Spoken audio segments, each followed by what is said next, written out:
3 minutes after 10 is the time. A very good morning indeed to you. And for the umpteenth time in the last few weeks, I sit here wondering how much longer we will be conversing in parallel universes. We live in two countries now, don't we?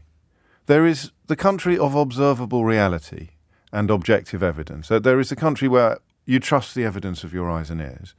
And then there's the country where you don't, the country that is fed daily by the British media, newspapers particularly like the Daily Mail, and populated by the kind of people who are charged with choosing the next Prime Minister, people who live in an alternative reality. I probably get unkind as the morning unfolds, but I don't begin from a point of unkindness. It is palpably bonkers what is happening in this country. Liz Truss yesterday, and we'll get into the detail of it shortly, announced a ridiculous policy, a policy so harebrained and half-baked that you would struggle to imagine a kindergarten student coming up with it. And then she abandoned it immediately, pretty much as soon as before the ink was even dry, and then she lied about it, accusing journalists of misrepresenting her or deploying alternative facts, as Kellyanne Conway infamously said about Donald Trump, and claiming in classic Boris Johnson fashion that she had not touched the issue at all. I see. Right, two things from childhood. How many people could hear Simon Conway's news bulletin there when he was talking about TfL, industrial action on the railways, and talked about underground, overground lines without thinking of the Wombles? And now, if you are kind enough to listen to this programme a bit too much, how many people are expecting me to pull out the tale of the pick-your-own strawberry field, where little me confronted a farmer who asked, "Have you eaten a lot of strawberries?" And I said, "No, sir." And I was absolutely crimson with strawberry juice because I had eaten way, way more than I'd managed to pop into my little punnet. And it always makes me think of Boris Johnson. Boris Johnson would be covered from head to toe in strawberry juice, as a full-grown adult, though, not as a 6-year-old boy. And claiming until he was blue in the face, or rather even redder in the face, that he hadn't eaten a single strawberry. And yesterday Liz Truss joined the club. Liz Truss I undertook an act of deception and cynicism so complete and so abject that it makes me sort of despair for the country. But I don't want to be too rude, because Rishi Sunak's going to lock you up if you say rude things about this country. We'll get onto that story, that bizarre parallel universe, in the second hour of the programme, I suspect today. Right, I'm going to read you a line.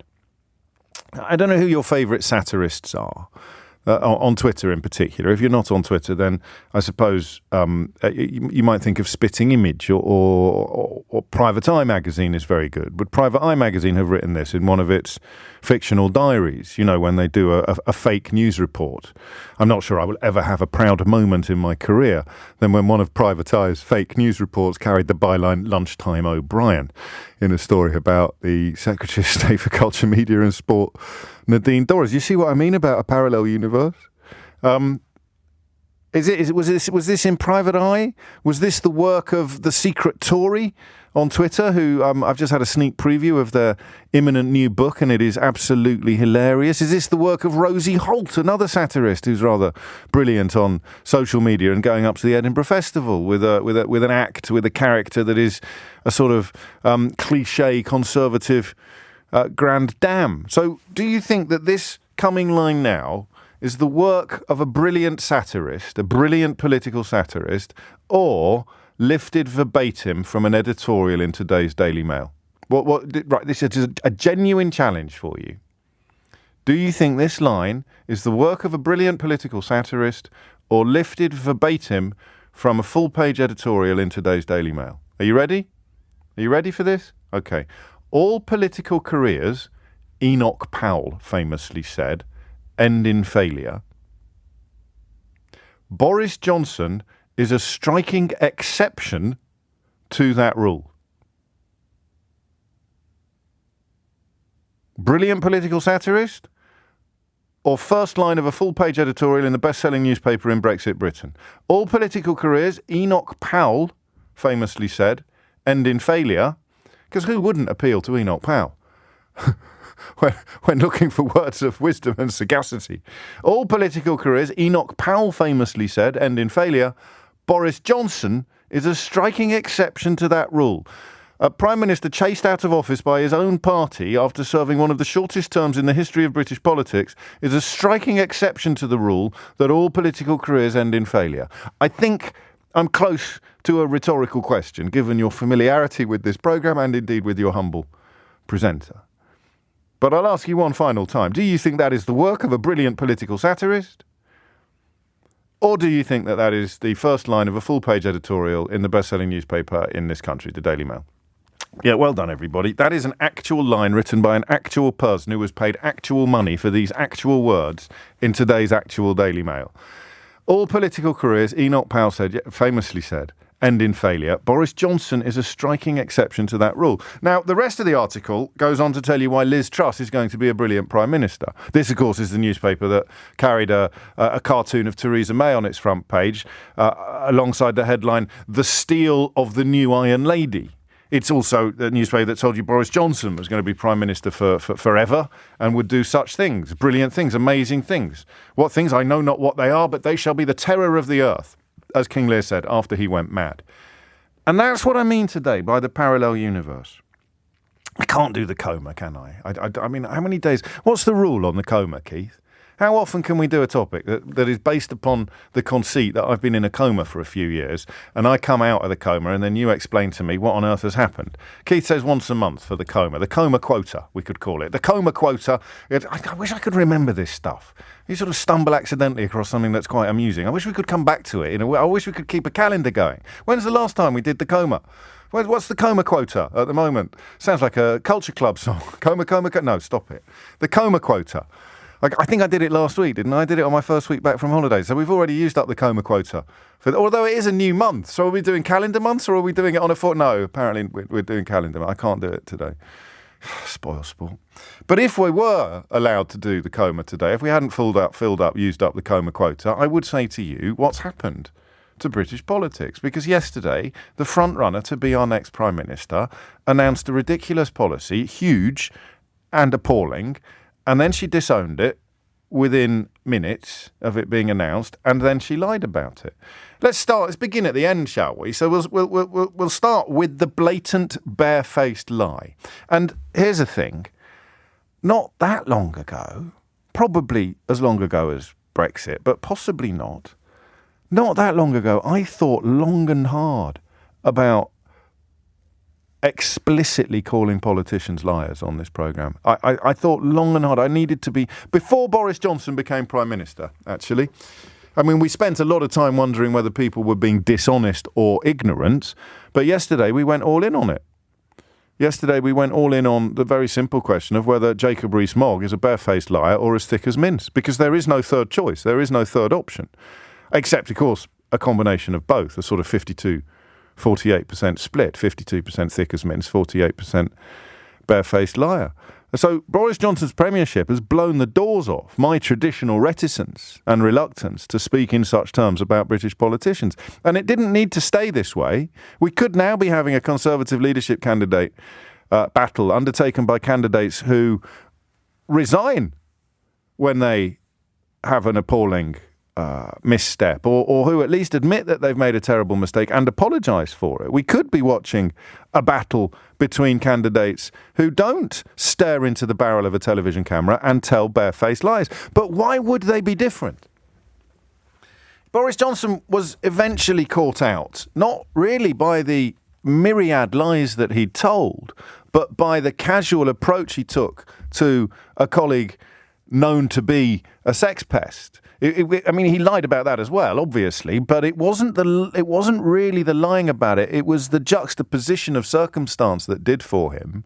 All of the other lies, from the border in the Irish Sea through to the performance of the British economy or the vaccine rollout or whatever else he's lied about, none of that actually mattered. None of that alienated the base. None of that lost him the support of the Daily Mail. The lies about the parties, of course, the Daily Mail spent significant amounts of time, energy and money trying to pretend you didn't care about a project which failed almost as miserably as Boris Johnson's premiership. The premiership they described today as an exception to the rule that all political careers end in failure. So why would Liz Truss even think twice about lying through her teeth to you about something she had done that very day? Why would she? Because it doesn't matter anymore. So here's the lie. Well, look, I'm afraid that my policy on this has been misrepresented.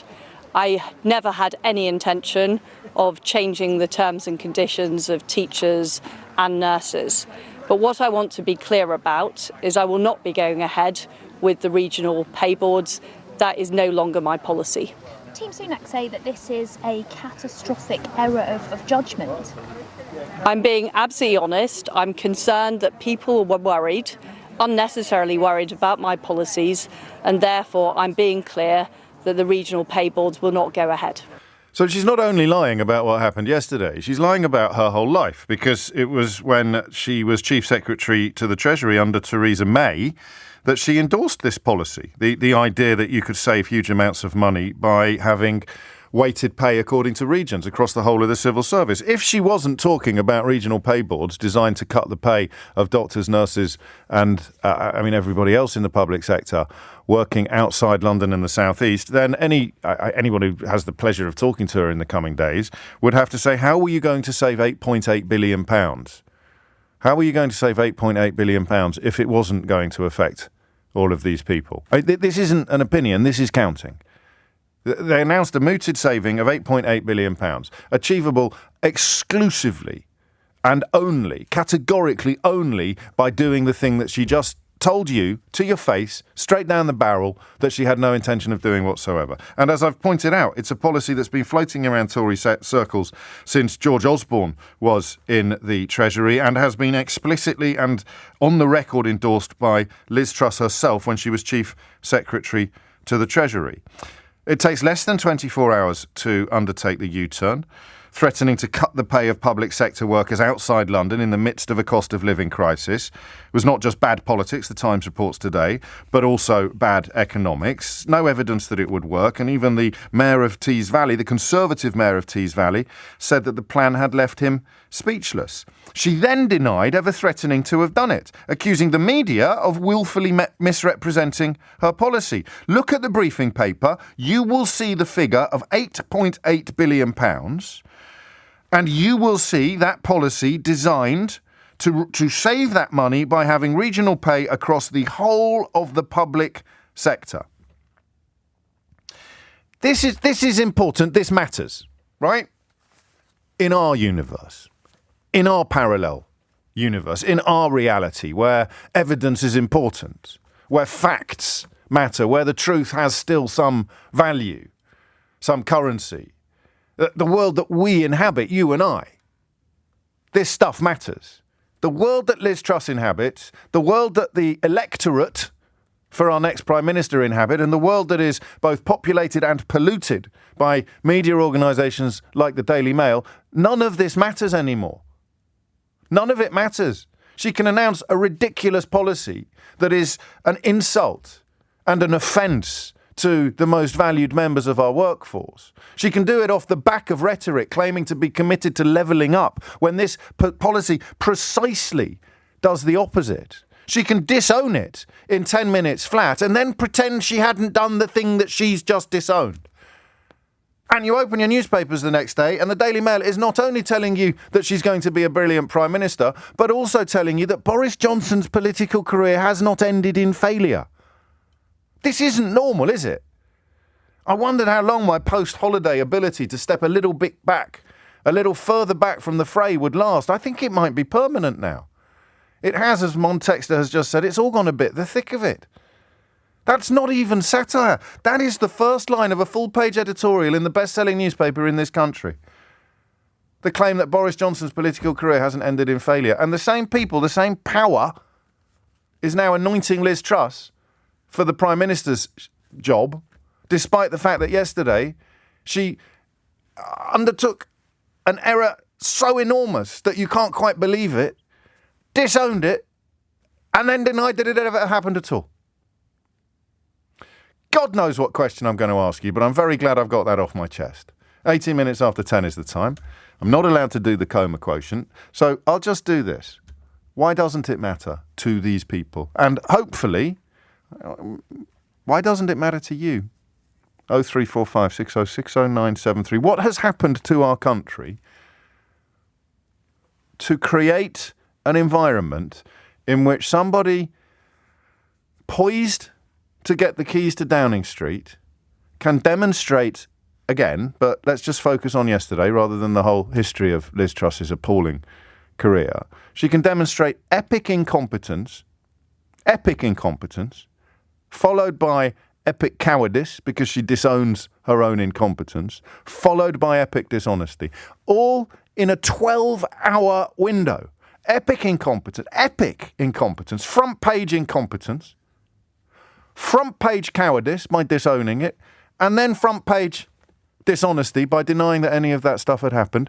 And it won't make the blindest bit of difference to the Conservative leadership campaign. It won't touch the sides of these people charged with selecting our next Prime Minister. And I don't understand that. I mean, look, maybe Brexit's something to do with it. Maybe Boris Johnson's broken something. But I want to hear from you. What's happened to our country? That the woman who will be Prime Minister, barring some unexpected event, can reveal herself to be, in the space of 12 hours, useless, cowardly and dishonest, and it doesn't matter anymore. 0345 6060 973. Hit the numbers now. It's 20 past 10. 21 minutes after 10. So 2 questions. What's happened and why doesn't it matter? And I guess to answer either of those questions, you may need to have knowledge or indeed be a member of the Conservative Party, someone who has a vote on our next Prime Minister. And I just want you to tell me why it doesn't matter. I wonder if you can. Is it that you like being lied to now? You prefer being lied to because the truth of what you've done by supporting these people for 12 years and bringing in Brexit, the truth is so horrible that you want another liar to lead the country because it will postpone them. I don't know. I'm putting words into your mouth. But yesterday, Liz Truss announced a policy that was objectively appalling, leaving one senior Conservative, by his own words, speechless. She then disowned it completely and dishonourably, and then she denied that she'd ever done the thing that she disowned. That to me is staggering. But it doesn't matter.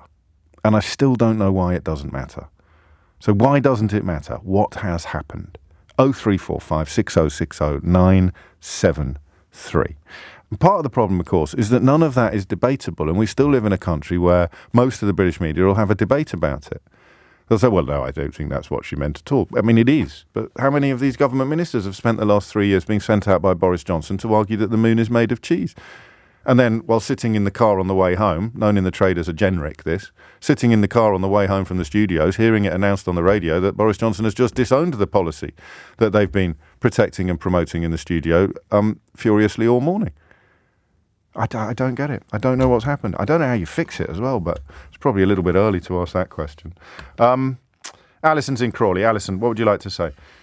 Yeah, hi, James. I mean, I couldn't agree with you more. There can be no doubt amongst any of us, including Tory members who will have a vote, that this is a woman who is prepared to look us in the eye and tell a barefaced lie, without any sort of guilt or compulsion about that whatsoever. And I would just want to say, and I think that Tory members are doing in many ways what the Republicans did in America. They're trying to sort of be, sort of rally round the party in a time of difficulty and trying to sort of get it through. And I just want to say to them, think longer term. What do you think this does to politics in this country? The whole reason for getting rid of Boris Johnson is because he repeatedly lied, and was shameless in doing so in all aspects of his life. So to be potentially voting for a woman who has just demonstrated that because it doesn't look great for her, she's perfectly prepared to look us in the eye and do the same. They really, really need to think about the long term, because what this country wants and needs are leaders who actually put us and the country before themselves. What's happened? What's happened? Would this have happened in 2018? Would this have happened? Would this have been in the playbook if Boris Johnson hadn't got into Downing Street? No, I don't think it would, and I think that's the point. Once you start chasing power, I mean, I'd take it back to Cameron, honestly, because I think once you start But they all chase chasing power, for Alison. the sake. Yeah, no, of course. Well, that's not the point all, of actually. The politics Labour without- Party just had a No, curious well, little interlude where no one was pursuing power at all, but thankfully those days are over. Tragically, that is true. But yeah, I mean, the point of being in politics is to take power. If you don't, you're carping from the sidelines. So that if you want to affect change, you want to take power. There is nothing wrong per se with that, but you need to have set out an agenda that is based on principles that are important to you and a detailed agenda. And all we're getting from both of them actually is tax cuts. It's just populist nonsense. No, I know that. Populist nonsense is not new, though. We've always had manifesto promises, whether they're in leadership elections or general elections, that are unlikely to be fulfilled, we shall say to be generous. But this curious hat trick, this combination of incompetence, cowardice and dishonesty, this is new. This would not have happened. Well, or if it did happen, it would have had huge ramifications. And it won't, and I don't know why. Of course. And it's that brass neck that Boris Johnson had of just, and actually flooding you with disaster. So you're worried about, he lied about this, he lied about that, and then, oh, crikey, something else has happened, and we've forgotten all And we just lie about that as well. So it's like that it film. all just I keep reaching for that film, The Invention of Lying. I don't know if you saw it, the Ricky Gervais film, where one person lives in a universe where no one has ever lied. Yes. And he accidentally stumbles over lying and discovers that you can lie. And imagine that. Imagine being the person that discovered lying in a world where everybody else is honest. And it's contagious. Liz Truss has sat there for 3 years watching Boris Johnson. Presumably she started off thinking, well, this won't last. And then she started thinking, crikey, he's not going to get away with this, is he? And then she started thinking, good grief, he's got away with it. And then she thought, all you have to do is lie. All you have to do is lie. So I think I'll try it. You just announce any old nonsense. If it blows up in your face, you pretend that you hadn't announced it at all. And if you are compelled to actually disown it, which in a normal universe would involve at least acknowledging that it existed, you won't even acknowledge that it existed. You'll lie about it again. And listen to the clip again, because she blames you as well. So none of this is her fault. That's the other aspect of Johnsonism, isn't it? The shaggification. It wasn't me. So who announced this policy? Liz Truss. Who disowned this policy? Liz Truss. Who lied about this policy? Liz Truss. But somehow, if you listen to this clip, it's all your fault. I'm afraid that my policy on this has been misrepresented. Oh, OK, that's the media's fault. I never had any intention of changing the terms and conditions of teachers and nurses. But what I want to be clear about is I will not be going ahead with the regional pay boards. That is no longer my policy. No, in the longer clip, she talked about people being upset or people being worried. So she was trying to blame it on you. It's your fault that this has happened. I find it staggering and I don't fully understand it. Sarah is in Valencia. Sarah, what's going on? Hi, I'm just really so upset about the state of our country. I could cry. Be very careful. Be very careful, Sarah, because Rishi Sunak is going to start locking people up if they vilify the United Kingdom. Oh, fantastic. He's going to start treating you like a terrorist if you talk in this way about Britain. I will go in and I will shout it from the rooftops, and I can be the very first one he locks up. Because I'm so angry for what they've done to our country. Because they lie through their teeth, and like you just said, they try and make out that it's our fault. This is worse than when Thatcher made us all horrible, money-grabbing idiots. This is even worse because we haven't got the money to grab. We can't even have that anymore. Back in the 80s and 90s, at least if we worked, we could make some money. Well, quite. Crikey. It's so angry. What's happened my holiday then? Home. I hear you. And I mean, Johnson happened. Is it that simple? Yes, and all his cronies. His team last night clarified that you wouldn't get locked up or treated like a terrorist for criticism of the government or any government policy. But Well, it wouldn't surprise me because I tell you what, it's getting like Putin's government. It's not. It's getting like Trump's. Well, that's on the way to Putin's, isn't it? Maybe, but I don't. I mean, we are still. And we're hand in hand with Putin anyway. So why wouldn't we take anything that he does? Why? And we're going to have to speculate here. The closest I've got is a text off Danny, which, with respect, I don't fully understand. He says you frame your show around the personalities of the Tory party. I don't. I frame my show around the importance of truth, the importance of integrity, the importance of facts, the importance of evidence, and unfortunately everyone vying to lead the Tory party has none of the above. But Danny goes on, I am a Tory party member and I vote for the policies of the party and then the best person to carry out those ideas. And he thinks Truss is, does he? I don't know, he doesn't say, but let's pretend he does for the sake of argument. Why doesn't this matter to people like him? Why doesn't it matter? Epic incompetence, epic cowardice, epic dishonesty in a 12-hour window, and none of it touches the sides. How come? They've been brainwashed. That's why. Because all the money that's gone into those horrible rags that they look at the pictures of, they've been brainwashed. Completely brainwashed. Is that simple? Well, it's not simple, is it? It's a complicated, long-term process, but it has created people who are just married to a delusion. Sarah, I say this most seriously. You mentioned that you're in your holiday home. I think I want you to enjoy your holiday. You need to take a break from the madness back home. I don't want. It's Rage Our Day today. I don't want to be actually discouraging people from listening to the programme, but the level of anger that you feel should not be happening in sunny Spain. You can save it until you get back to Blighty and then start kicking off again. Even I managed to enjoy some proper R&R when I was on my holidays. Sarah, thank you. Made me a tiny bit late for the news with Holly Harris.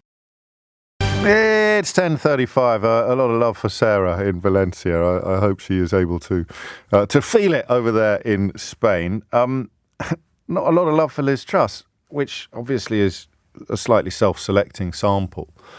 If you are a Conservative Party member and you are part of this enormous majority that she's about to deliver, then if I promise not to talk about anything else, we won't mention the B word, we won't mention Boris Johnson, I just want to know why you don't care. Or why you don't think it matters. You do care, but you don't think it's very important that yesterday she announced a disgusting policy, disowned it, and then lied about it in the space of about 12 hours. I quite like this selection of text coming in, and then I'll get back to the phones. Rick in St Albans, Paul in Glasgow up next. There's a couple of phone lines free if you want one. 0345 6060 973. What has happened? What has happened? And this is why Mock the Week is over. Satire is dead, writes Liz. It got sick when Trump won the presidency, and it finally died with Boris Johnson. My God, what a nightmare. Wake me when I'm dead. I feel I need to address the bleakness that's creeping into our conversations today. Hi, James. Yes, you're right. Boris Johnson has broken something. It's UK politics that he has broken for good, unfortunately. I have to disagree with that. The humble entrepreneur in Kent, because you have to, don't you? If you told lies like Truss, James, the Daily Mail would have your picture on the front page branding you a liar. Never the front page, Mark. I'm not that important. They get away with it because so many papers won't call it out. And that, of course, is why we have introduced the phrase client media and client journalists into our conversations. And finally, possibly my favourite from Robin Lincoln. Hi, James. I listened to a minister on the radio this morning, Brandon Shapps, or whatever his blooming name is. He defended Liz Truss U-turning by saying that she hadn't. In other words, a few short weeks after the liar-in-chief got the boot, they're all at it again, defending lies, this time from the hopeless Margaret Thatcher Tribute Act. We deserve better. We really do. We really do deserve, but we deserve better. That's a wonderful line. What's happened? And take it big if you want. Let's not focus on post-Boris Johnson or even post-Brexit, because there had to be something in the water before either of those things happened that allowed them to happen. But how have we ended up in a place where the woman most likely to be, the person most likely to be our next Prime Minister, can spend a Monday announcing a ridiculous policy, disowning it, and then denying that any of that had ever happened? All in the same day, all in the same news cycle. What's happened? And why doesn't it matter? 0345 6060 973. Paul's in Glasgow. Paul, what would you like to say? Hi, James. How are you? Paul. Pretty good, thank you. Better than Sarah. Go on. Yeah, Sarah sounded a little bit het up there, I think. Well, just righteous fury is how I would describe it. But go on, what made you pick up the phone? I think sometimes we can get a little lost in the weeds thinking that all this lying's brand new, but certainly in Scotland, we've not forgotten the days of Thatcher, we've not forgotten how the poll tax was sold to us, we've not forgotten the fact that the Falklands War was effectively a incorrectly justified war to win an election again because she was going to lose the election at that time. And it's we started off on the bad foot here because, a lot of what you've just said is cobblers. Okay. Argentina invaded sovereign British soil. Certainly, I think that's true, yeah. that wasn't arranged by Margaret Thatcher and General Galtieri so that she could win the next election. The coincidence of the timing may have been fortuitous for her, but she sent a task force to the Falkland Islands because the Argentinians had bloody invaded them, mate. Okay. And the poll tax arguably finished her career. So it's actually an example of epic misjudgments having consequences, and she didn't try to lie about it. She's also most famous for never undertaking U-turns at all, whereas Liz Truss has undertaken one before she even became Prime Minister. So with the greatest of respect, that's why I just used the word cobblers. Your parallels are pants. Okay. Can I counter that, if that's okay? No, you can tell me what has happened specifically to create an environment in which what happened yesterday doesn't matter anymore. Because if it had happened when Margaret Thatcher was in charge, it would have mattered. Newspapers like the Daily Telegraph, edited by the great Bill Deeds, would have gone for her like a rat up a drain pipe. So something's changed, and parallels with 1970s, 1980s are profoundly unhelpful. What is different? Well, I would say that if you want to look at, as you were saying, look at the bigger picture outside of Britain, there's over the last few years, there's certainly a rise in right-wing populism, where effectively truth is declared rather than the truth being facts. So if you have this rising combined with the media infiltration by China and Russia through worldwide global cyber hacking, it becomes a very confusing time for people, where people are finding it harder and harder to navigate either what the truth is or where to go to find that truth. And we think of that as being a youthful disease, don't we? But it's not. It is actually older users of sites like Facebook who end up, we saw it a lot with the anti-vax stuff, they end up seeing stuff that is absolute nonsense, and yet it has the veneer of plausibility. It looks like traditional news, and they give it weight as a consequence of that. But does that explain Conservative Party members not caring that Liz Truss is lying to them? Or I think your argument is probably they don't realise Liz Truss is lying to them. That's exactly it. Is that the scary part is that day by day it looks more and more like real news, that they're getting more sophisticated, and as it becomes more sophisticated, the echo chamber that elderly sort of right-wing voters are in becomes stronger and stronger, because they go, well, no, I'm seeing the truth, you're not seeing the truth, and it feels like the truth to them, and therefore it becomes this sort of self-perpetuating nightmare where we normalise the actions of Liz Truss, we normalise the actions of Boris Johnson, we can normalise things that are happening within this government, and then you have the sort of the younger left-wing voters who are like, how can you be believing this? We know the truth, and it's like, well, they're not seeing it. Or even censor it. I mean, everybody else who isn't. After a rugby start, Paul, you've knocked it out of the park in the course of this contribution, because, of course, the complete culmination of what you described, and people don't like being told they're gaslit, they don't like being told they've been conned or fed misinformation, but the people we're talking about will mostly be Daily Mail readers, and today they have, in a full-page editorial, an article with the very first line, all political careers, Enoch Powell famously said, end in failure. Boris Johnson is a striking exception to that rule. How absolutely deluded. And I think the editor of the Daily Mail believes it too. I don't think he's I think he's high on his own supply. I don't think he's one of those dealers that never touches the merchandise. I think he's absolutely high on his own supply. But could you think of a finer example of underpants on head, pencils up nose, absolute bonkersness? Boris Johnson's political career hasn't ended in failure, as far as these people are concerned. No, and they're having a little party for him at one of his donors, so that's nice that he gets to celebrate the fact. He can't party. That's very unfair, Paul. He's on holiday at the moment. He can't possibly attend a party at a donor's mansion. Quick comment from you on this. She had to create a U-turn. I think, again, this is reading too much into it. She had to create a U-turn story to cover up her outrageous comments about Nicola Sturgeon. That has almost certainly come from Scotland, where you are, Paul, because in England and Wales and Northern Ireland, insulting Nicola Sturgeon like she did yesterday doesn't really resonate. And for the people we're talking about, for the Conservative Party membership who cheered her obnoxious comments about Nicola Sturgeon, it doesn't do her any harm at all. Quite the opposite, in fact. Well, I think the one thing that comes to mind is, in some ways, when Mary Black spoke in Parliament and said that you have to realise that National Socialism starts with small steps, I genuinely think this is part of it. When you're normalising the likes of xenophobia and racism, again with the Rwanda policy that was recently announced, it's just become something that you have to call out, and you have to say we are bordering on fascist tendencies throughout the Tory party now. It's scary. It genuinely is scary. Deporting genuine refugees to Rwanda with no prospect of return for no meaningful reason except the cheers and applause of bigots and racists in your own party is, it's pretty ugly. Vicious personal attacks upon political rivals, elected political rivals saying that they should be ignored. I mean, I don't like the F word at all, but I agree with Paul that it sometimes has to be dusted down. And then of course, complete sycophancy from client media, another byword or another hallmark of fascistic movement in a fascistic direction. You have the dear leader Boris Johnson being described in his fanzine, the Daily Mail today, as someone whose premiership is a great success. I mean, number one, it's over. Number two, it's one of the shortest in history. Number three, it was ended by his own colleagues. But according to the Daily Mail, it's been a glittering success and an exception to the rule that all political careers end in failure. I want to talk about the cog in the machine as a member of the media, a tiny cog. I'm not bigging myself up. But you are part of the machine, so when other cogs turn, you turn with them. And somehow, since I got back from holiday, I really feel I've managed to get my cog out. I said cog, Keith, calm down. I've managed to get my cog out of the machine.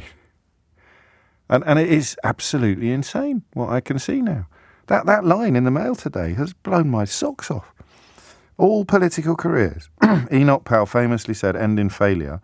Boris Johnson is a striking exception to that rule. Because what that is a deluded, gaslit person, we don't need to be rude, saying it hasn't ended in failure because I still like him. I don't care about all the lies. I don't care about all the parties. I don't care about all the mistresses. I don't care about all the adultery. I don't care about all the cheating. I don't care about all the crimes.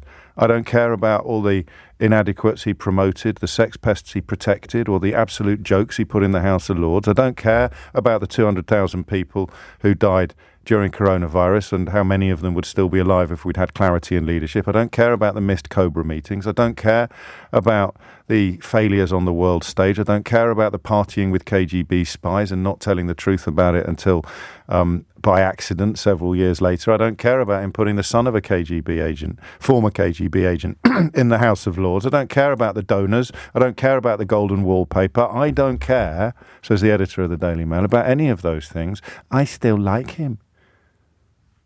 And that's why his career isn't a failure, because I still like him. I still think he's great.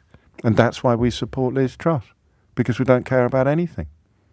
And that's why in the next hour of the programme, we're having a look at Rishi Sunak's pledge to protect British values. And I want to know what you think they are for these people. These people who attack judges, these people who attack the rule of law, these people who attack refugees, these people who attack trades unions, these people who attack public sector workers, these people who attack other politicians, these people who attack anybody who tells the truth, people who attack facts, people who attack France for the failures of Brexit. What are their values? What do they actually believe in? It's not academic freedom. It's not an independent judiciary. It's not even parliamentary democracy. What the hell do they believe in? They don't believe in anything. 0345 606 0973 is the number you need. 10:49 is the time, and the question, and this is my fault for going off on one every 30 seconds, but why doesn't it matter? That's the bit I don't get. And that must be Brexit, mustn't it? And, you know, the queues in Dover, you have to somehow persuade yourself it's not your fault if you voted for it and ignored all the people that told you it would happen. And it creates a context in which the truth doesn't matter anymore. Because Brexit is so obviously awful now.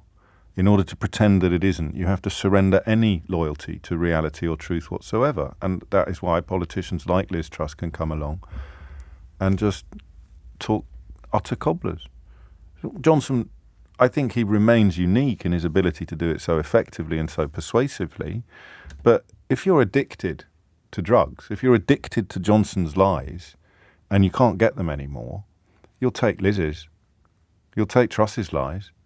You know, if you're addicted to high-quality cocaine, like really addicted, and you can't get it anymore, you'll buy some filthy crack off someone on a street corner just to feed your habit, just to take away the cravings.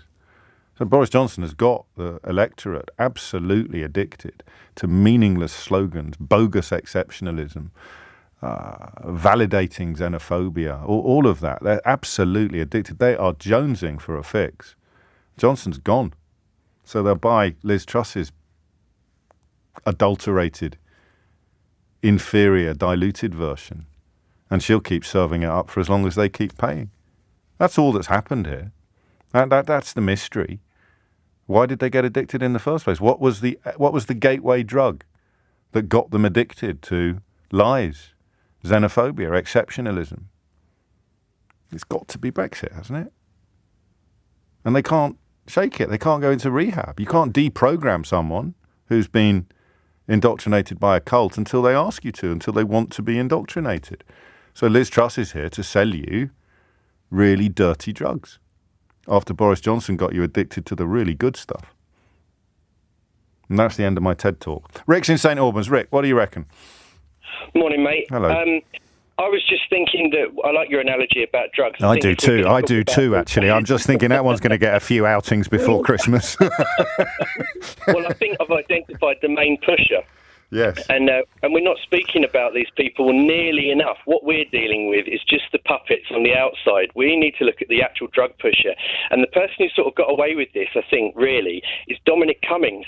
Really? So we haven't really explored why people like him rose to power and were able to prop up these muppets, basically. I grew up under Thatcher, so I remember when someone was caught with their trousers down, the people behind the scenes would say, well, sorry, old boy, you've got to go. You've got to fall on your sword, and it's for the good of the party and the good of the country. And falling on their sword is usually what got them into trouble. But one thinks most obviously of Cecil Parkinson or other politics. I mean, there were spin doctors around then. Bernard Ingham was very much in the frame with Margaret Thatcher, and she had elocution lessons. I forget the name of the chap that did. I think he was called Alan something, and she changed the way she spoke, and so none of that's new, and that's all been there all along. But what's changed is that someone like Cummings has said, do you know what? Back in the day, what would happen is the shame and the outrage would mean you have to quit. Now, you just hold on until the end of the week. Something else will come along. You don't have to worry about it. Just front it out and it will go. And it's an absolutely genius plan because it works. If you can get through 1 week, they said, a week is a long time in politics. You go through a week, better still a fortnight, you're fine. You're still there. And it's not only this propping up, it's the affectations that they're taught to use. You just mentioned the language that they use. So when they say things like, it's the right thing to do, I hear that all the time now from both sides of the house. Let me be clear. Let me be clear, yeah. It's just shorthand for this is probably the most immoral, irresponsible and probably illegal thing to do. So you know that it's going to be whatever they say next is a gigantic lie. And do you remember the power stance? That they all had that affectation as well. They were told to stand with this ridiculous wide stance afterwards. So they're being prompted to look a certain way, say a certain thing, and it will work, and it absolutely does. But why? But why do the members not care? I mean, perhaps naively, I was brought up during the period you describe, and when Tories were caught with their trousers down, I thought the membership were outraged. I thought they were disgusted. I thought that even though they might quite enjoy the distribution of wealth and the fundamental inequalities of this country, I thought that they had what John Major referred to as family values, albeit that he was having an affair with Edwina Currie at the time. But I thought the membership had moral compasses. And they, I mean, clearly in Boris Johnson's case, they might have been able to turn them off and put a sexually incontinent, morally depraved clown in Downing Street, but I thought when he went they might have turned them back on again. But here's Liz Truss serving up street corner smack to an electorate addicted to high grade opiates. So what has changed is the media. So it's really the media back in the day would have said this is outrageous. So and so slept with their secretary. It doesn't matter that you're on the same team as us. There are standards which we will uphold. There are lines which we will castigate you for crossing. But if you're going to give you a free pass, this is why I don't like the phrase client journalist, because I get the odd message off old mates saying, you're not talking about me, are you? And I'm not. I'm talking about people like Harry Cole, the political editor of The Sun, or Ted Verity, the editor of the Daily Mail. It's important to be clear. The people who will never brook any criticism. And how mad does that send you? Paul Dacre, the editor-in-chief of the Daily Mail, is the sort of mastermind of this madness. How mad does it send you? It sends you so mad that you end up publishing an editorial claiming that Boris Johnson is an exception to the rule that political careers end in failure. Just pause for a minute, whatever you think of him, to contemplate how completely bonkers you would have to be to currently conclude that Boris Johnson's career is an exception to the rule that all political careers end in failure. That's just incredible. 10:56 is the time. I'm sure you've been following the harrowing case of Archie Battersby, the brain-damaged little boy whose parents are desperately trying to resist medical advice, if you like, to turn off his life support. It was reported earlier today that they were to take their case to the European Court of Human Rights, the last point of appeal, and Rachel Venables is outside the Royal London Hospital where Archie is being treated with the very latest, because it would, of course, have been 11 o'clock this morning when that life support would have been removed, Rachel, and with 3 minutes off the hour.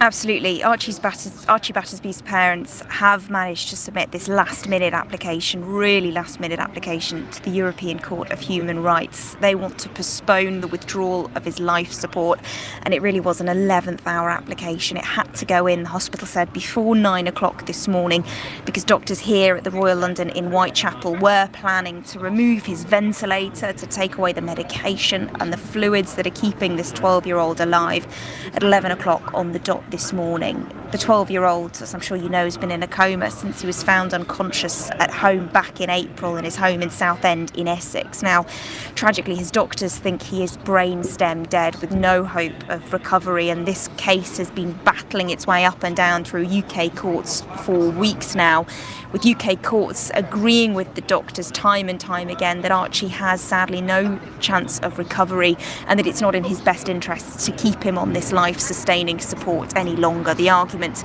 in the High Court a few weeks ago was put that it's only prolonging his death, it's not sustaining or extending in any meaningful way his life, and as I mentioned, it's not thought to have been in his best interest. Now, this is something his parents vehemently disagree with, and they've been fighting all the way, saying that until the very end they want to give Archie every last chance. And his mum, Holly Dance, came out of the hospital. She left her son's bedside, where she's been ever since that tragic accident. She hasn't, James, even been home since he arrived in hospital back in April.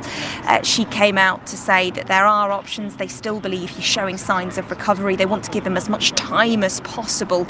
And she talked about other men. She showed us pictures of other men who've thought to have been brainstem dead in the past who went on to make a full recovery. She also talked, this is a big development this morning, about doctors in other countries, Italy and Japan, who want to take a look at Archie, who want to treat him and see if they can help.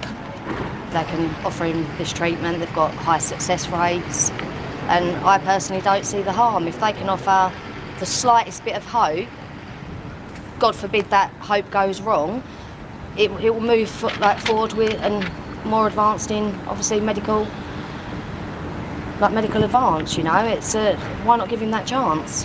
Why is it so cut and shut? He has to die in this country because this country don't want to treat him no more. There's other countries that want to treat him, and I think that he should be allowed to go.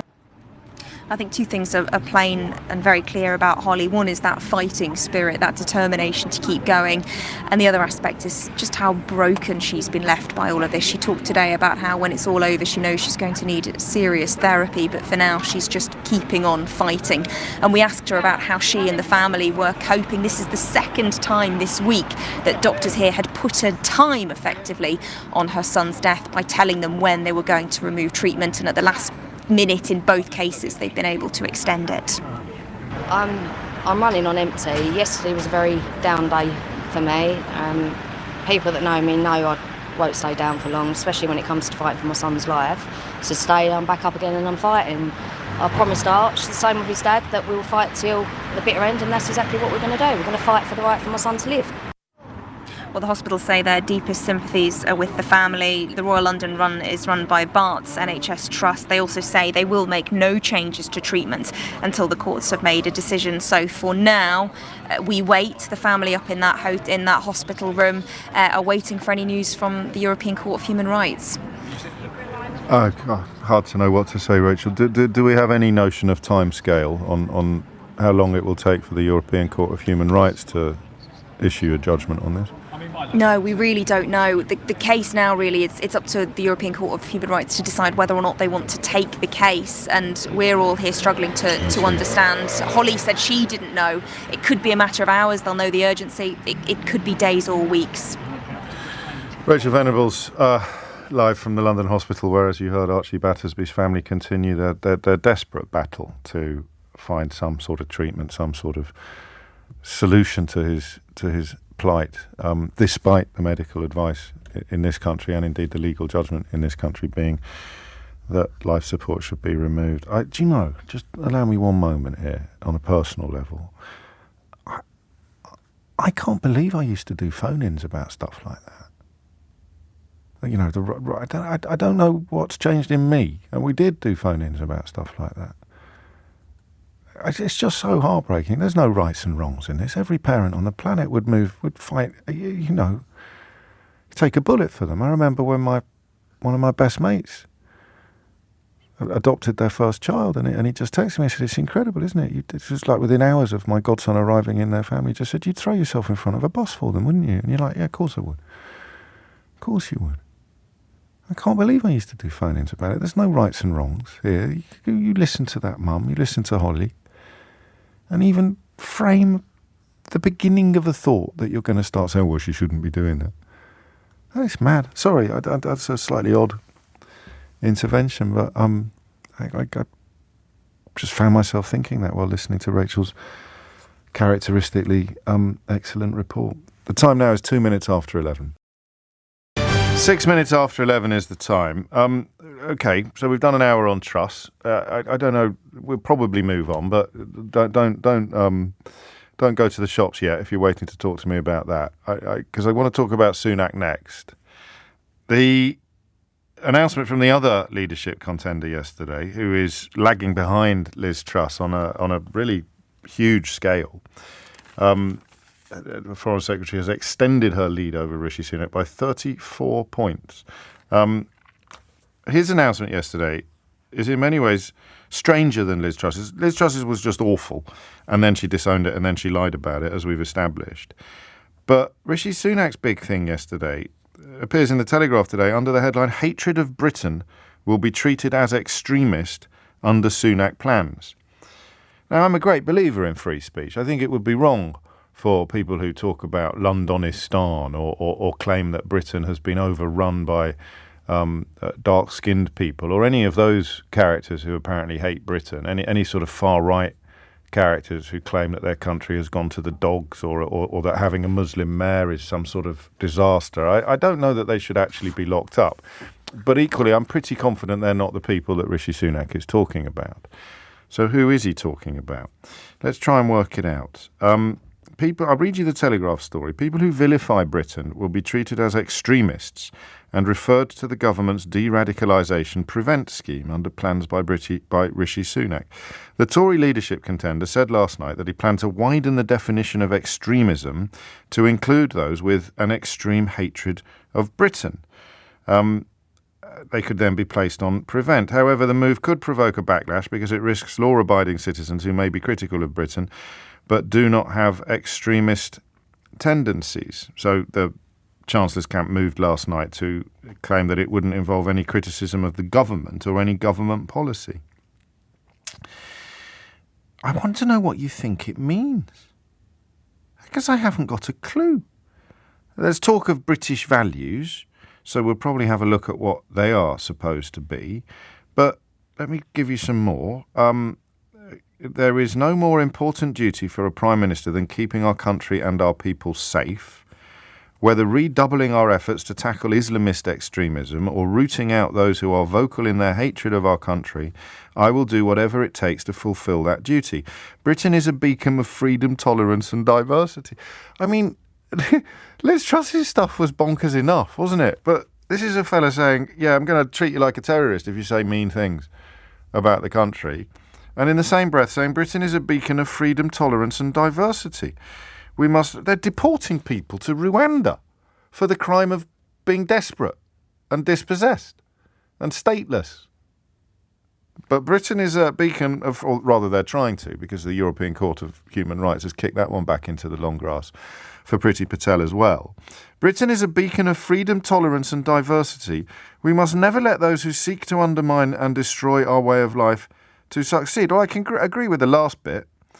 And I guess that there is diversity in the Conservative Party. There was diversity in the leadership election, as long as everybody agreed that there's no such thing as racism and that you don't need to do work on diversity. Jacob Rees-Mogg soiling himself again on the television yesterday when he said to an interviewer, well, apparently there's something called yo, check my privilege. What on earth is that all about? And the interviewer just replied, well, I think it's about checking your privilege. It's quite a good moment, actually. It's worth looking up. So, I listen, there's a leadership election on, and the decision is taken by a tiny percentage of the population. So that's why we're talking about this stuff. It's not that it is particularly interesting per se, but these are the stalls being set out by the two human beings who will be, one of whom will be our next Prime Minister. And we have no choice, given the nature of the system that makes that decision, than to look at these stories through the lens of the electorate. On this programme, we have a particular problem with that fact, given that they seem peculiarly allergic to ringing me. But hey-ho, I live in hope. 0345 6060 973 is the number you need if you want to tell me why you don't care that Liz Truss is a massive liar, or what on earth Rishi Sunak is appealing to in you when he talks about locking up people who are mean about Britain, while also describing Britain as a beacon of freedom, tolerance and diversity. So there's a question about that's what I want you to tell me. What do you think he is doing? You can be as warm and as admiring or as cynical and as sceptical as you like, but one of the two contenders to be our next Prime Minister has given a newspaper a story which involves the claim that people who vilify Britain will be treated as extremists. Now, given that the Conservative Party is responsible for turning Britain into the first country in history to impose economic sanctions on itself, given that the Conservative Party still considers it to be a cause for celebration that we have abolished our own freedom of movement, given that the Conservative Party is a place now where denying the very existence of racism is rewarded, and where epic incompetence and nation-damaging stupidity can see you promoted into Secretary of State status, I don't know what this means. I mean, who's vilified Britain more in the last few years than Boris Johnson? Who's made us look more ridiculous on the world stage than the current government? Who has lied to us more than Boris Johnson and now Liz Truss? What does Rishi Sunak mean? To whom is he appealing? What is this vilifying Britain of which he speaks? Hit the numbers now, you will get through. And I'm going to tell you something that I probably shouldn't tell you. I'm not sure I'm going to get any calls this hour, because I think this is such a ridiculous, cynical, confected policy that nobody listening to this programme is going to be able to explain what it's about any more than Rishi Sunak could. Who is he talking about? 0345 6060 973. What is Rishi Sunak doing when he tells Daily Telegraph readers that hatred of Britain will be treated as extremist?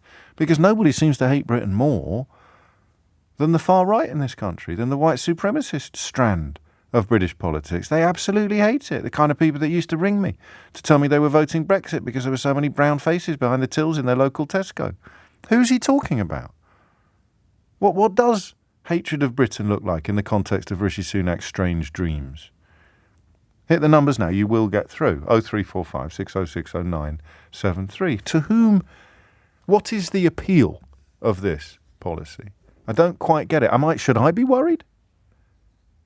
I criticise the government while loving this country, and it's the people who've damaged my country that I hold the greatest resentment towards. But that's Rishi Sunak. The people who presided over a catastrophic coronavirus handling. It got better as time passed, but skipping 5 Cobra meetings. How many people are dead as a direct consequence of Boris Johnson's incompetence? The absence of clarity. Am I allowed to say that? Oh yes, you won't get into trouble for actually criticising the government or any government policy.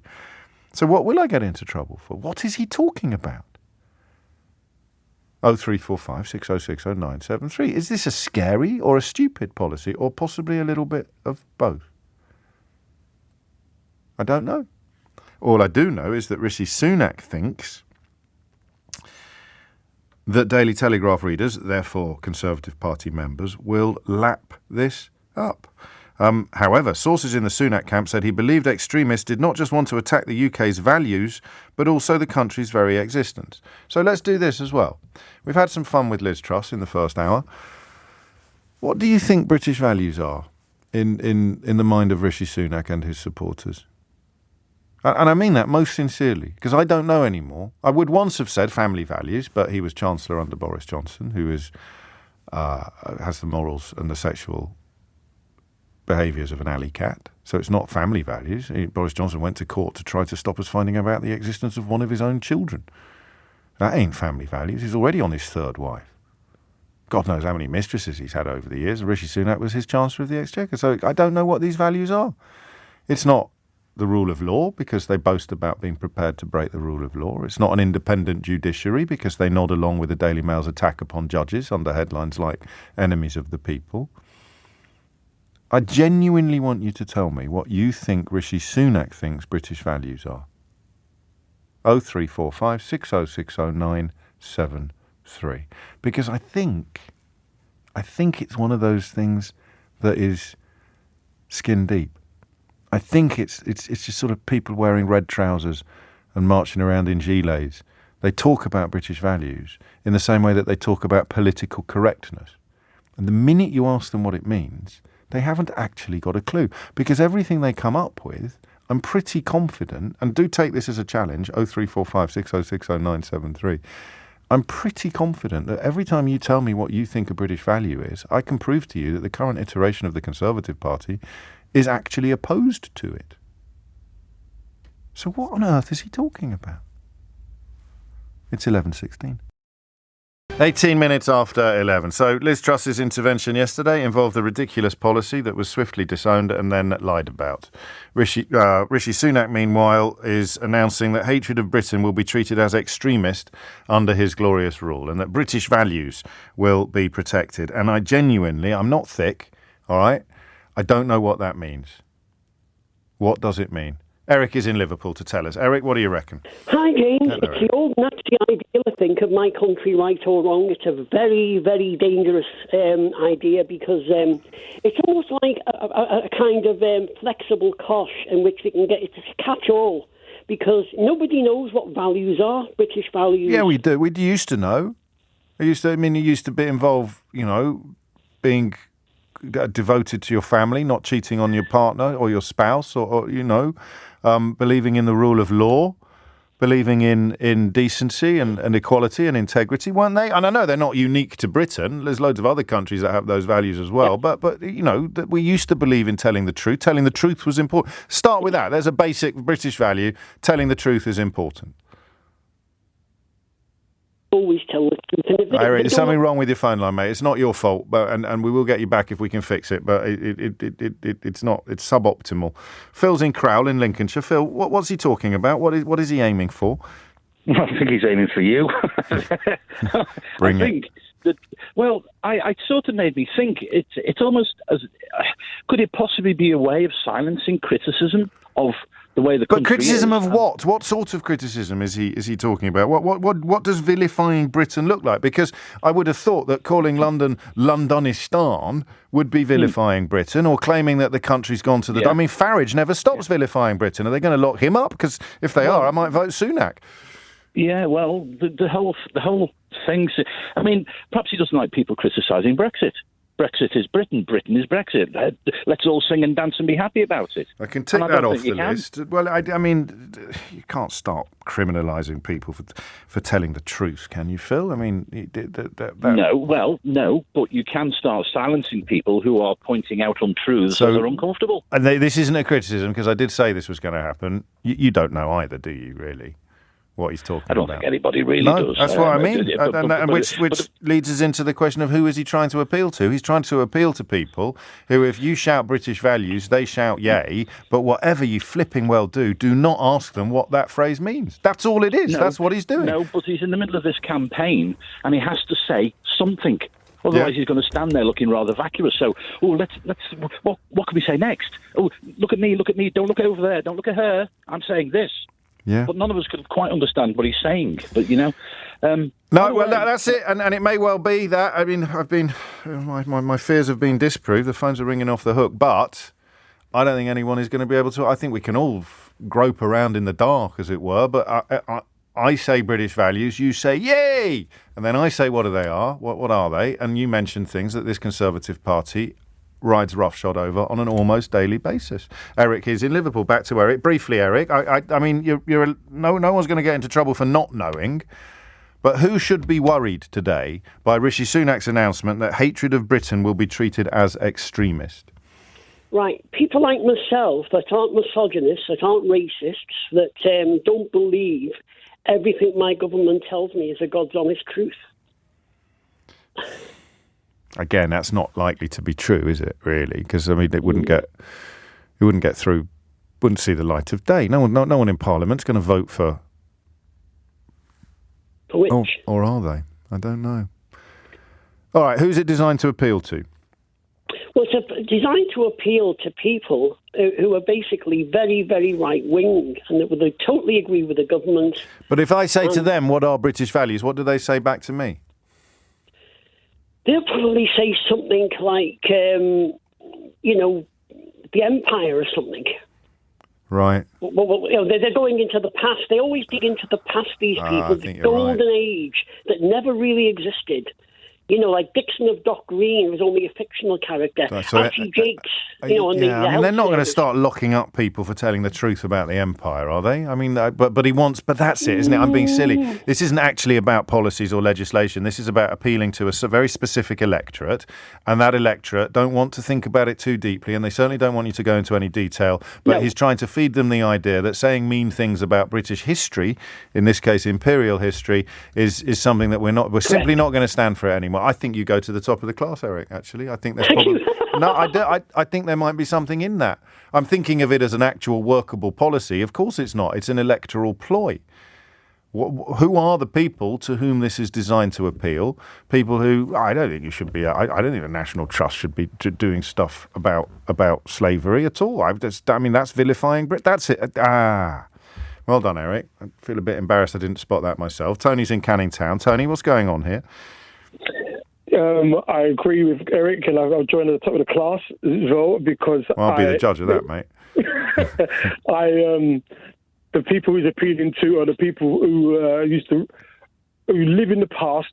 And for example, England won the World War, right? So me growing up, at no point did I know that West Indians and Indians were a part of it. So he's appealing to that kind of audience, like we ruled everything, but times have changed. And the saddest thing about it, Rishi Sunak is just a spokesperson behind that. And the same people who look like him are going to be targeted and potentially locked up or fined or whatever. And that's the saddest thing about it, is... Well, again, I would caution you or comfort you maybe by saying I don't think anyone is either intending or expecting anything in this to actually ever become law, but he's appealing to people who like the sound of it. And what is it that they like the sound of? The idea that you're not allowed to challenge the rose-tinted, largely fictional narrative that Britannia rules the waves and that the empire of British history is an unalloyed catalogue of excellence and exceptionalism. And if we look at things like now, when we teach our children, we always learn from our past. So if that was Britain's past, we should be learning from that past. Yes, it happened, and in every nation has got a checky past. So why shouldn't we learn from that past and do better for the future of a generation? And they want to be... who he's targeting, they want to stay in that past. Yeah, I mean, I think you're right. I think you're right to describe Eric as being right. It is part of the culture war, and it's an implicit nod towards any sort of revisionist history, anything that removes the rose-tinted spectacles and portrays Britain as, like any other country or any other empire, a power that presided over some absolutely epic atrocities. But I don't know why people get so upset and so frightened about that, unless you live in a stately home that was built upon a fortune derived from slavery. Why take it so personally? But there it is. What is he doing? What is this designed to do? Britain is a beacon of freedom, tolerance and diversity. But they boast about breaking the law. They commission research designed to deliver the conclusion that there's no such thing as racism, and they seek to shut down and cancel actual history if it flies in the face of their commando comic patriotism. It is genuinely bizarre. Billy's in Tunbridge. Billy, what's going on? What's he up to? Who's he appealing for? And what are these British values of which he speaks? So I think with Rishi Sunak, he's trying to tick all the boxes. So for me, what it sounds like is, we've got these group of people who aren't outrightly using any derogatory racist words. That's what we like in Britain. If you're not saying the N-word, then it's okay if we kind of go around the houses. Now, for Rishi Sunak, what I think personally is that it's this idea of, for those people who say that Black Lives Matter is defunding the police, it's terrorism, great, I'm just going to give this to them. For those people who don't want all these people coming over here and taking over our land, this appeals to them as well. He's trying to get people to buy into this idea he has. But what he's failed to do is he's failed to give us a clear idea as to what that is. He's done what you did. He doesn't have to, does he? He doesn't have to get... in fact, a clear idea is for him is kryptonite. He just wants to create a little warm glow in the bellies of bigoted people, I think. But this is ultimately it. But he's doing what UKIP did. You've come in, you've established this idea, you played into this fear culture that is in our media in the moment, that is within our older generations, that's trying to be instilled in people. You're playing into this, and then you're going to abandon ship. If you want to do this, if you want to play into this idea that we are moving away from British values, then own that and be clear. When we do teacher training, we have a clear set of what those British values are. Go on. It's not about this idea of because I'm black I have to bring down the monarchy. No, it's about this idea that being British means we work together and we have these values. We are. Well, hang on a minute. Being British means we work together. So when someone who's seeking to be Prime Minister says that that the elected leader of Scotland should just be ignored, that is someone who is vilifying British values. No, but this is it. This is the problem. But what we have in this country, and I'm going to say it frankly, what we have is it's okay for her to say that. But me as a black lady, if I said, actually, I don't like the way that you spoke to me, well, I didn't say the N-word, it's okay. It depends who you are. It really depends who you are. It depends who your position is, what your power is, and what people think of you. If you were the flavour of the month, then it's A-okay and we turn the other eye. And that's exactly turn the other what it cheek. Is. Sorry. Yeah, I'm being a pedant. No, it's very true. We've never held these people accountable for the ruin they brought people through. If you wanted to vote for Brexit, that's absolutely fine. Of course. If you wanted to vote for UKIP, that's absolutely fine. But what we had was these people that it's a nod and a wink is what you're describing, because British values, you think British values is just a sort of euphemism for racism. Because if you're looking... No, not at all. I think British values I think they are there, and I think they are... No. In this context, I believe in British values. I believe in things like telling the truth. I believe in working together. I believe in equality and integrity and decency. But the Conservative Party clearly doesn't, because they put Boris Johnson in charge, and Rishi Sunak and Liz Truss are competing to replace him while not criticising him at all. So they clearly don't believe in any of those things. They don't believe in any of those things. So what do they mean when they say British values? They mean British exceptionalism. Well, let's put this frankly. If you were a normal person and you'd done what Prince Andrew would have done, they would have had you in handcuffs straight away. But because you're Prince Andrew, we almost get away with it. You're covering a lot of ground. And, of course, he hasn't actually been convicted of any crimes, although the question of why you'd pay 10 million quid to someone who's accused you of a crime if you hadn't committed one.